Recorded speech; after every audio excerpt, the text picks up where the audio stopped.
Selamat pagi, Assalamualaikum warahmatullahi wabarakatuh. Salam sejahtera bagi kita semua. Yang terhormat Ibu Trisuyati, SKM selaku mentor serta rekan-rekan peserta presentasi laporan orientasi P3K. Pertama-tama marilah kita panjatkan puji dan syukur kehadiran Tuhan Yang Maha Esa karena telah memberikan rahmat sehingga kita dapat berkumpul di tempat ini. Pada hari Selasa tanggal 22 Oktober 2024, izinkan saya Trisya Mustika Diar untuk memandu acara presentasi laporan orientasi pengenalan nilai dan etika pada instansi pemerintah bagi P3K Dinas Kesehatan Kota Surakarta. Untuk mempersingkat waktu, untuk presentasi yang pertama akan disampaikan oleh Saudara Dengar Safrida AMD. Kami persilakan.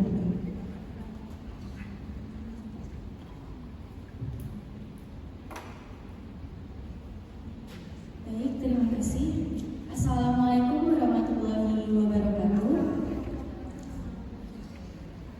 Selamat siang dan salam sejahtera untuk kita semua. Pertama-tama, puji syukur kita atas kehadiran Allah Subhanahu wa Ta'ala sehingga kita semua dapat berkumpul di aula lantai 6 RSUD Bung Karno Surakarta ini dalam keadaan sehat walafiat tanpa kurang suatu apapun. Dan yang terhormat Ibu Trisuyati selaku Kepala Bidang RSUD Bung Karno Surakarta sekaligus mentor saya di kegiatan orientasi ini. Yang terhormat Bapak Ibu dan teman-teman semua, terima kasih atas kehadirannya. Saya juga ucapkan terima kasih atas waktu dan kesempatannya. Perkenalkan, saya Linggar Safrida, asisten apoteker di RSUD Bung Karno Kota Surakarta, yang pada kesempatan kali ini akan memaparkan tentang laporan orientasi pengenalan nilai dan etika pada instansi pemerintah bagi PPPK Dinas Kesehatan Pemerintah Kota Surakarta dengan judul Optimalisasi Pemberian Informasi Obat pada saat penyerahan obat pasien RSUD Bung Karno Surakarta. Baik, langsung saja. Maksud dan tujuan orientasi pengenalan nilai dan etika pada instansi pemerintah bagi pegawai pemerintah dengan perjanjian kerja tahun 2024 dimaksudkan untuk membekali peserta dengan pengetahuan, sikap, dan perilaku tentang nilai dan etika pada instansi pemerintah dalam mendukung pelaksanaan tugas jabatannya dan pencapaian visi-misi organisasi. Dan tujuannya adalah setelah mengikuti orientasi, peserta mampu memahami dan mengenal nilai dan etika pada instansi pemerintah. Waktu pelaksanaan orientasi PPPK yaitu mulai tanggal 3 Oktober sampai dengan 23 Oktober 2024 bertempat di RSUD Bung Karno Kota Surakarta. Masuk ke dalam nilai dan etika pemerintah Kota Surakarta. Visi pemerintah Kota Surakarta yaitu mewujudkan Surakarta sebagai kota budaya yang modern, tangguh, gesit, kreatif, dan sejahtera. Misi pemerintah Kota Surakarta sendiri yaitu yang pertama meningkatkan kualitas kesehatan masyarakat yang tangguh, memperkuat pertumbuhan ekonomi yang adaptif dan berkelanjutan, mewujudkan tata ruang dan infrastruktur kota yang mendukung kemajuan kebudayaan dan pariwisata, meningkatkan kualitas dan daya saing pemuda dan masyarakat umum di bidang pendidikan, ekonomi, seni budaya, dan olahraga. Yang kelima, mengembangkan tata kelola pemerintahan dan pelayanan publik yang gesit dan kolaboratif berdasarkan semangat gotong royong dan kebinekaan, mewujudkan kemakmuran dan kesejahteraan bersama warga kota yang berkeadilan dan inklusif, dan yang terakhir mewujudkan daerah yang kondusif dan kerukunan antar umat beragama dalam tata kehidupan bermasyarakat yang saling menghormati. Selanjutnya adalah SOTK Pemerintah Kota Surakarta, di mana dipimpin oleh Wali Kota dan Wakil Wali Kota bersama DPRD, membawa staf ahli, sekretariat daerah, dan sekretariat DPRD. Juga membawai dinas daerah yang ada 20 dinas daerah, 7 badan daerah, 5 kecamatan, dan juga inspektorat. Manajemen PPPK. Manajemen PPPK yaitu melelang pegawai pemerintah dengan perjanjian kerja untuk menghasilkan pegawai yang profesional memiliki nilai dasar setiap profesi politik, bebas dari intervensi politik, bersih dari praktik korupsi, kolusi, dan nepotisme. Kemudian, penilaian kinerja PPPK berada di bawah kewenangan instansi pemerintah masing-masing. Penilaian kinerja PPPK didelegasikan secara berjenjang kepada atasan langsung dari PPPK. PPPK pada setiap instansi menetapkan disiplin PPPK berdasarkan karakteristik pada setiap instansi dan dilaksanakan sesuai dengan ketentuan peraturan perundang-undangan yang mengatur mengenai disiplin pegawai negeri sipil. Masuk ke dalam nilai dan etika organisasi. Visi Dinas Kesehatan Kota Surakarta yaitu mewujudkan Dinas Kesehatan Kota Surakarta ikhlas dalam memberikan pelayanan prima. Misi Dinas Kesehatan Kota Surakarta sendiri yaitu memberikan pelayanan prima yang berorientasi pada kesesuaian peraturan perundangan yang berlaku, keterbukaan informasi dan kejelasan, meningkatkan kualitas SDM aparatur secara periodik dan berkelanjutan, dan yang ketiga mengembangkan sarana dan prasarana serta memutakhirkan teknologi informasi. Tujuan Dinas Kesehatan Kota Surakarta yaitu yang tujuan umumnya adalah terwujudnya masyarakat yang sehat dan tangguh dan sasaran meningkatnya kualitas pembangunan kesehatan masyarakat. Tujuan khususnya meningkatkannya kualitas pembangunan kesehatan masyarakat. Lalu ada program strategis Dinas Kesehatan Kota Surakarta. Yang pertama adalah program pemenuhan upaya kesehatan perorangan dan upaya kesehatan masyarakat. Dan yang kedua, program peningkatan kapasitas sumber daya manusia kesehatan. Yang ketiga, program sediaan farmasi, alat kesehatan dan makanan minuman. Yang keempat, program pemberdayaan masyarakat bidang kesehatan. Dan yang kelima, program penunjang urusan pemerintahan daerah kabupaten atau kota. Ini adalah SLTK Dinas Kesehatan Surakarta, dipimpin oleh Kepala Dinas Kesehatan, kemudian membawahi sekretaris, di mana sekretaris membawahi Kasubag Perencanaan dan Penganggaran, Kasubag Administrasi dan Umum, dan juga kelompok jabatan fungsional. Kepala Dinas Kesehatan juga membawahi Kepala Bidang Kesehatan Masyarakat, Pencegahan dan Pengendalian Penyakit, Pelayanan Kesehatan, dan Kepala Bidang Sumber Daya Kesehatan. Kepala Dinas Kesehatan juga membawahi UPTD, UOBK, dan UOBF. Masuk ke RSUD Bung Karno Surakarta. RSUD Bung Karno merupakan rumah sakit yang didirikan oleh pemerintah Kota Surakarta. Peresmian dan operasional perdana atau soft launching dilakukan pada 17 Agustus 2019. Pada tahun 2022, RSUD Bung Karno semakin memantapkan kualitas pelayanannya dengan mendapatkan pengakuan dari Lembaga Akreditasi Rumah Sakit Tata Lars bahwa RSUD Bung Karno Kota Surakarta memenuhi standar akreditasi rumah sakit versi Lars dan dinyatakan lulus dengan mutu akreditasi paripurna. Visi RSUD Bung Karno Surakarta yaitu menjadi rumah sakit dengan pelayanan paripurna berdasarkan semangat Bung Karno guna mewujudkan masyarakat yang waras tahun 2024. Misi RSUD Bung Karno sendiri yaitu yang pertama meningkatkan pelayanan paripurna yang bertumpu pada peningkatan mutu dan keselamatan pasien. Yang kedua, meningkatkan kualitas sumber daya manusia yang wasis, disiplin, dan lurus dalam pengabdian serta ikhlas dalam pelayanan. Yang ketiga, meningkatkan kualitas dalam sarana dan prasarana. Yang keempat, menyelenggarakan tata kelola organisasi yang efektif dan efisien yang berasas gotong royong dan kejujuran. Dan yang kelima, meningkatkan kesejahteraan dan profesionalisme karyawan. Tujuannya, terwujudnya pelayanan RSUD Bung Karno sebagai fasilitas layanan rujukan kesehatan secara paripurna. Ini adalah SLTK RSUD Bung Karno Kota Surakarta, dipimpin oleh Direktur dan membawahi SPI dan Komite. Lalu Direktur membawahi bidang pelayanan medis dan keperawatan, bidang tata usaha, dan bidang penunjang. Bagian tata usaha sendiri membawa bagian perencanaan dan keuangan, bagian administrasi kepegawaian dan organisasi, dan membawahi instalasi dan kelompok jabatan fungsional. Lalu bidang pelayanan medis dan keperawatan membawahi seksi pelayanan medis dan seksi keperawatan, dan juga membawahi instalasi dan kelompok jabatan fungsional. Bidang penunjang sendiri membawahi seksi penunjang medis dan seksi penunjang non medis, dan membawahi pegawai instalasi atau unit atau kelompok jabatan fungsional. Saya sendiri berada di instalasi farmasi di bawah bidang penunjang, berada di sini. Masuk ke latar belakang. Pelayanan informasi obat atau bio bertujuan untuk menyediakan beragam informasi terkait obat kepada pasien dan juga tenaga kesehatan serta menunjang penggunaan obat yang rasional. Kegiatan-kegiatan dalam bio meliputi menjawab pertanyaan pasien atau tenaga kesehatan lain, menerbitkan buletin, leaflet, poster, ataupun newsletter. Pemberian edukasi mengenai cara penggunaan antibiotik yang benar dan pencegahan terjadinya infeksi menjadi hal yang sangat penting untuk mencegah dan menghindari resistensi pada penggunaan antibiotika.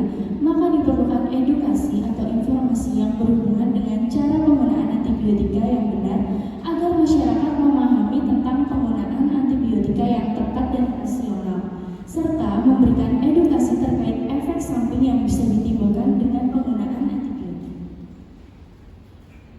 Beyond use date atau BUD adalah batas waktu penggunaan produk obat setelah diraci atau disiapkan atau setelah kemasan primernya dibuka. Pengertian BUD berbeda dari expiration date atau tanggal kadaluarsa karena ini menggambarkan batas waktu penggunaan obat setelah diproduksi oleh pabrik farmasi. Sebelumnya kemasan dibuka. BUD dan ED menentukan batasan waktu di mana suatu produk obat masih berada dalam keadaan stabil. Menggunakan obat yang sudah melewati BUD atau ED-nya berarti menggunakan obat yang stabilitasnya tidak lagi terjamin. Kebiasaan masyarakat menyimpan obat sudah sering kita jumpai di lingkungan sekitar. Selain sebagai persediaan, tidak jarang juga obat yang terdapat di rumah merupakan sisa dari pemakaian sebelumnya karena jumlah obat yang tidak digunakan masih banyak, walaupun gejala penyakit atau penyakitnya sendiri telah sembuh. Saat ini, pemberian informasi obat atau bio di instalasi farmasi RSUD Bung Karno Surakarta, terutama tentang antibiotik dan bio di obat, hanya terbatas secara lisan. Sehingga berdasarkan kondisi tersebut, penulis membuat rancangan aktualisasi yang berisi tentang optimalisasi pemberian informasi obat pada saat penyerahan obat pasien RSUD Bung Karno Surakarta. Masuk ke rencana kerja PPPK. Hal yang pertama dilakukan adalah identifikasi isu. Ada 4 isu di farmasi, yaitu yang pertama, belum optimalnya pemberian informasi obat antibiotik dan penyimpanan obat serta batas waktu penggunaan obat atau BUD kepada pasien. Isu yang kedua, yaitu belum optimalnya pencatatan dan pelaporan obat kosong di instalasi farmasi rawat inap RSUD Bung Karno Surakarta. Yang ketiga, kurangnya seleksi pengadaan logistik di gudang farmasi. Yang keempat, kurang efektifnya perhitungan BMHP dalam tindakan medis di bangsal RSUD Bung Karno. Lalu, isu tersebut dianalisis dengan metode USG, di mana menetapkan skala prioritas dari 1 sampai 5, di mana nomor 1 paling rendah dan nomor 5 paling tinggi. Berdasarkan analisis isu dengan metode USG, didapatkan peringkat 1, yaitu belum optimalnya pemberian informasi obat antibiotik dan batas waktu penggunaan obat atau BUD kepada pasien. Gagasan yang diangkat yaitu optimalisasi pemberian informasi obat pada saat penyerahan obat pasien RSUD Bung Karno Surakarta. Tujuan pengambilannya adalah untuk mempermudah pasien dalam menerima informasi obat, terutama tentang obat antibiotik serta memberikan pemahaman kepada pasien tentang batas waktu penggunaan obat atau BUD. Kegiatan yang dilakukan yaitu tahap pertama ada melakukan pengkajian dari isu yang berkembang di farmasi. Tahapannya adalah melakukan konsultasi dan diskusi dengan mentor, di mana hasilnya adalah informasi terkait permasalahan atau kendala yang dialami pasien dalam penggunaan antibiotik dan BUD obat dan mendapatkan arahan dari mentor. Kegiatan tahap 1 yaitu melakukan pengkajian dari isu yang berkembang di farmasi berkontribusi dalam misi ke-1 RSUD Bung Karno, yaitu meningkatkan pelayanan paripurna yang bertumpu pada peningkatan mutu dan keselamatan pasien. Tahap yang kedua yaitu merancang pembuatan leaflet serta barcode antibiotik dan BUD obat. Tahapannya diantaranya adalah mencari literatur mengenai antibiotik dan biodiobat, membuat rancangan leaflet antibiotik dan biodiobat beserta barcode, melakukan konsultasi dan diskusi dengan mentor. Kegiatan merancang pembuatan leaflet serta barcode antibiotik dan biodiobat sendiri berkontribusi dalam misi ketiga RSUD Bung Karno Surakarta, yaitu meningkatkan kualitas sarana dan prasarana. Tahapan yang ketiga yaitu melakukan sosialisasi kepada teman sejawat terkait leaflet serta barcode antibiotik dan biodiobat. Tahapannya adalah mencetak contoh leaflet antibiotik dan biodiobat itu sendiri. Dan kegiatan melakukan sosialisasi tersebut berkontribusi dalam misi kedua RSUD Bung Karno, yaitu meningkatkan kualitas sumber daya manusia yang wasis, disiplin, dan lurus dalam pengabdian serta ikhlas dalam pelayanan. Tahap yang keempat yaitu melaksanakan PIO kepada pasien di instalasi farmasi RSUD Bung Karno Surakarta. Tahapannya yaitu melaksanakan PIO kepada pasien di instalasi farmasi RSUD Bung Karno Surakarta, yang dimana berkontribusi dalam misi ke-1 RSUD Bung Karno, yaitu meningkatkan pelayanan paripurna yang bertumpu pada peningkatan mutu dan keselamatan pasien. Tahap yang kelima yaitu melakukan evaluasi tentang uji coba yang telah dilakukan. Kemudian masuk ke rencana kerja menengah. Pada tahun pertama yaitu membuat leaflet antibiotik dan biodiobat beserta barcode informasi obat di instalasi farmasi. Masuk ke tahun kedua, melakukan penyediaan akrilik untuk barcode informasi obat di instalasi farmasi. Dan yang ketiga, tahun ketiga, menambahkan barcode di desain plastik atau bungkus obat pasien. Tahun yang keempat, membuat banner antibiotik dan biodiobat. Dan tahun yang kelima, mengevaluasi PIO di instalasi farmasi. Kesimpulan yang pertama, peserta dapat memahami dan mengenal nilai dan etika pemerintah Kota Surakarta. Dan yang kedua, optimalisasi berupa leaflet antibiotik dan biodiobat beserta barcode informasi obat penting untuk meningkatkan PIO pada saat penyerahan obat pasien RSUD Bung Karno Surakarta. Dengan demikian, dampak dari kesalahan penyalahgunaan obat oleh masyarakat dapat diubah serta dapat meningkatkan kualitas kesehatan dari masyarakat itu sendiri. Yang ketiga, leaflet antibiotik dan biodiobat yang dapat diakses dengan barcode memudahkan masyarakat menerima informasi obat, terutama tentang obat antibiotik serta batas waktu penggunaan obat. Saran-saran yang pertama, diharapkan dalam barcode tersebut ditambahkan menu yang lain sehingga lebih banyak informasi tentang obat yang dapat diakses oleh masyarakat. Dan yang kedua, apoteker sebagai tenaga kesehatan profesi yang bertanggung jawab memberikan produk obat berkualitas kepada pasien diharapkan dapat memperhatikan pentingnya resistensi antibiotik dan memberikan pengetahuan kepada masyarakat khususnya pasien RSUD Bung Karno terkait batas waktu penggunaan obat sehingga produk obat yang digunakan tetap terjaga kualitas dan efektivitasnya. Ini adalah dokumentasi kegiatan selama melakukan konsultasi dan diskusi dengan mentor, merancang pembuatan leaflet serta barcode antibiotik dan biodiobat. Ini adalah hasil leaflet antibiotik yang dimana di sini juga telah disertakan barcode yang bisa diakses oleh pasien, dimana ketika barcode itu diakses muncul menu yang banyak tentang informasi obat termasuk tentang antibiotik. Ini adalah leaflet biodiobat, di mana di sini juga sudah dipaparkan tentang biodiobat dan ada barcode-nya juga. Kemudian barcode ini bisa coba di-scan nantinya dan akan keluar menu-menu seperti ini, termasuk BUD dan antibiotik yang saya buat. Untuk sekarang barcode ini ditempelkan di plastik kemasan obat dengan di print etiket secara manual. Kemudian ini adalah dokumentasi ketika sosialisasi kepada teman sejawat. Dan yang terakhir, melaksanakan PIO kepada pasien di RSUD Bung Karno Surakarta. Terima kasih.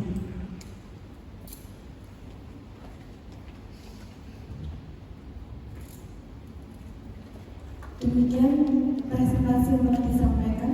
Dilanjutkan dengan sesi tanya jawab, masukan dan saran kepada mentor dan rekan-rekan yang hadir. Kami persilakan.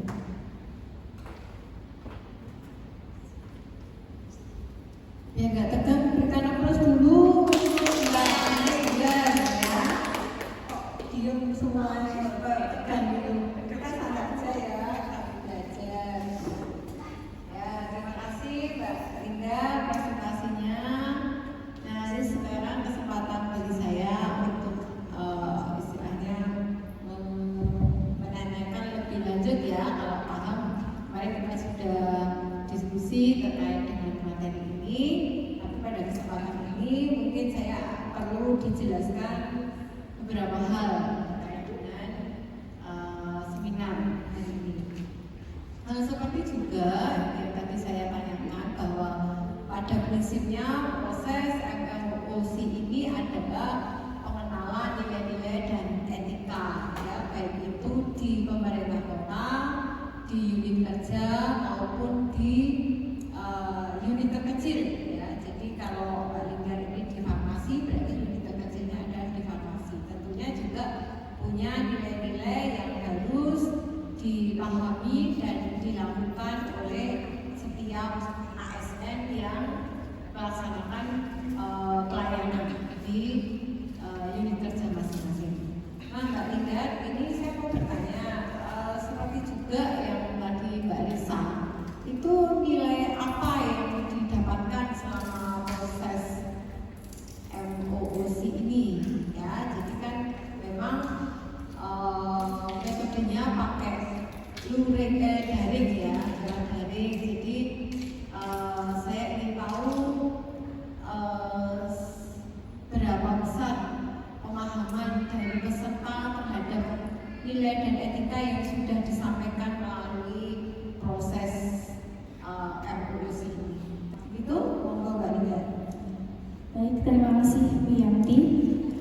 Baik, selama menjalani kegiatan orientasi ini, nilai-nilai yang didapatkan adalah nilai berakhlak, di mana berakhlak itu sendiri adalah berorientasi pelayanan, akuntabel, kompeten, harmonis, loyal, adaptif, dan kolaboratif. Nah, harapannya teman-teman P3K setelah mengikuti MOOC ini akan memahami nilai-nilai itu dan menjadi